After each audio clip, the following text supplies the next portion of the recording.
So when you see those people that are most disciplined, oftentimes you think they are like freaks of nature, and you look at yourself and you think that's just not me. That's good for them, but that's just not me.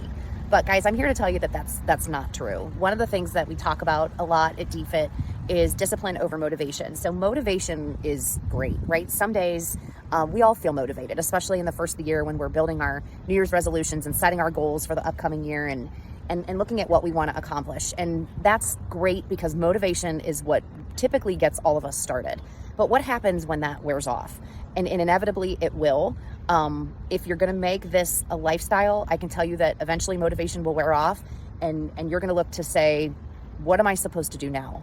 And so when you see these people that are consistent with what they do with any healthy habit, whether it's fitness or healthy eating, getting their steps in, focusing on sleep, all of the things that we've been talking about, they're not freaks of nature. They are freaks of discipline.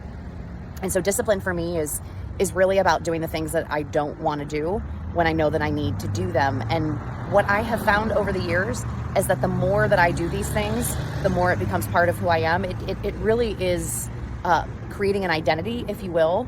And it's a cycle. And the more you do it, the more consistent you are, the better you feel, the more you realize that these are the things that you have to do over and over and over again to build physical and, more importantly, mental strength. And so I feel like in a sense you're building an armor, a mental armor, if you will, because life is hard and things are going to come up and challenges and things that we don't necessarily know how we're going to get through. But the more you build that mental armor and that discipline around doing the things that you don't want to do, the more you're going to equip yourself to handle those situations when they come up. So if you're a part of DFIT, we are going to consistently talk about discipline, doing the things that we don't want to do.